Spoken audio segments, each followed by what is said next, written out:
Hey guys, what's up? It's the Tech here. Welcome back to the video. Today, we're going to be making a video. I know it is kind of late, but a review for the Oculus Quest. I've gotten it recently, and we're going to make a review about it. Some of the specs, what I think about it, and yeah, like I said, it's kind of late, but let's get right to it. Alright, so all of you may know the brand Oculus, which is now owned by Facebook. That makes all the VRs. The Oculus Quest, which is the all-in-one gaming VR, the Oculus Rift S, which is the PC-powered gaming VR, and the Oculus Go, which is the cheaper entertainment VR. And let's get right to the review. We're going to be talking about four main categories when we're making this Oculus Quest review. Number one, the design and comfort of the Oculus Quest. Number two, the specs of the Oculus Quest. Number three, the gameplay and how it's like to play the Oculus Quest. And number four, the Oculus Touch controllers. So first off is the design and comfort. Overall, out of 10, I would probably give this around a 7.5. So some of the features it has. For one, I really like the cushion that's up against your actual face. This is very, very nice, and it's also removable to customize. And you can also put a glasses-friendly spacer in between to make it friendly for glasses. But so I think that's very, very comfortable. But then the headband is just solid, like a bendy plastic material, and that goes around the rest of your head. And after about 30 minutes, it starts to hurt the back of my head. But the straps are really easy to use.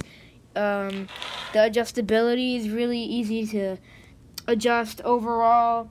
So the comfort is a 7.5 for me. It's a bit front heavy on your face, and the back of it kind of can hurt your head after a while. But the cushion is quite amazing, and it's easy to use and easy to adjust. And also, I like the fact that it's mechanically, you mechanically, manually use and change the, the lenses, because Rift S does it electronically, so you're going to have to have profiles for people. But if you're putting it on yourself and then your little brother and then your dad, I mean, you probably have to switch it for each so they're comfortable and they can actually see, and you could just do that by just sliding over that slider. So yeah, I would give this around a 7.5 for design and comfort. Alright, some specs for the Oculus Quest is, number one, the Oculus Quest has an OLED display, and traditionally, OLED displays are pretty good.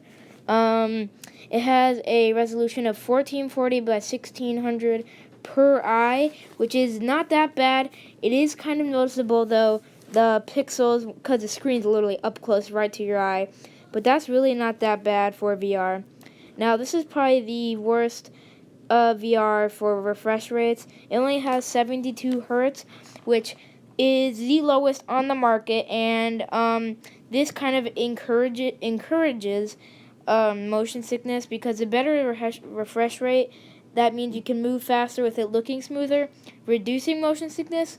But honestly, for me and an actual person who would like VR, this isn't that noticeable, and 72 hertz is not that bad. Unless you're playing a game where you literally have to shake around your head, and there's not many games like that. It is running mobile hardware with a Snapdragon A35 processor, which is kind of lower end, maybe 2 to 3 years old, but you can't put the best stuff in VR, or else the thing is going to be quite the big size and quite heavy. 2 to 3 hours of battery, so I mean, that's honestly fine, because you're not going to want to play more than 2 or 3 hours, so probably you charge this once every 2 times you play, maybe once. And if you want to get a 64GB version, which I personally have, and you got to remember, this isn't like a PS4, where games take up a lot more storage.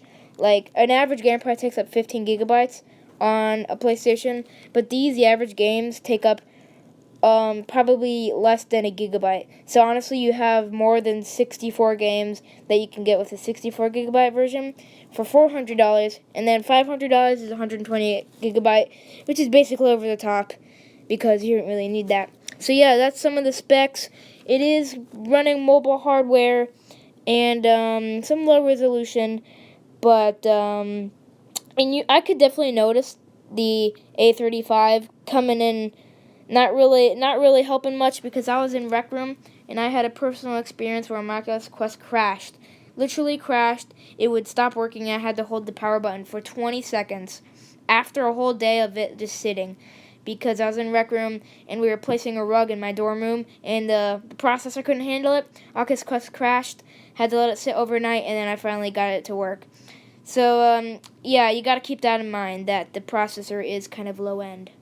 I forgot to mention that the Oculus Quest only has 4 gigabytes of RAM, which is kind of not that good. And that also shows whenever I was playing Rec Room, and the RAM couldn't really handle it. So yeah, 4 gigabytes of RAM is not the best, but this is a VR, so RAM is not always the most important thing. Next up is the Oculus Quest touch controllers. Now these are really amazing controllers. They feel amazing in your hand. They fit perfectly. The tracking is insane. With the 4 cameras and their ring full of tracking, it tracks even inside. I wasn't even touching the buttons. I wasn't even clicking them fully. I just rested my finger on them, and it sensed that with the tracking. And the tracking is just unbelievably good. With just like Beat Saber, you need good hand tracking, and this definitely delivers. The controllers feel nice. All the buttons are good. The grip buttons I like. The thumbsticks are really nice too, and the Oculus button sometimes can be a little bit annoying. It doesn't work all the time, but yeah, these controllers are really nice. You do have to be careful though. I was literally just a minute ago playing Vader Immortal, and I hit my wall with my controller, and I scratched a bunch of paint off the side.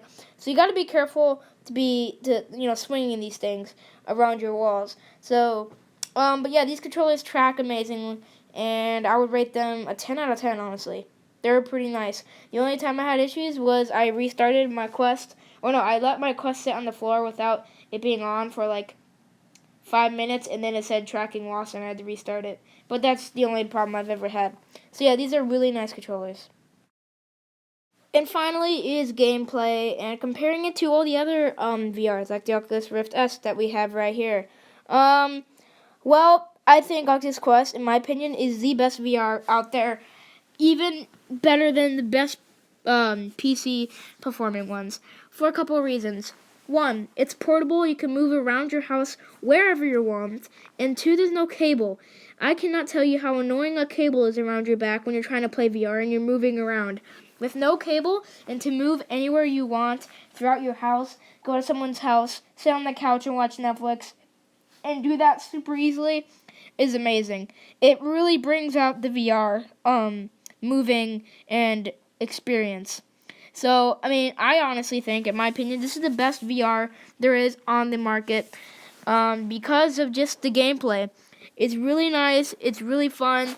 I love Oculus home menu, the HUD, and gameplay is just really amazing. The resolution is not the best, but honestly, when you're playing VR, that doesn't really matter. And the fact that the hand tracking is so good and there's really rarely any problems it's outstanding. The only thing I could say is if you don't have the best internet in the world, Oculus parties can be kind of annoying. I have plenty of experience with that.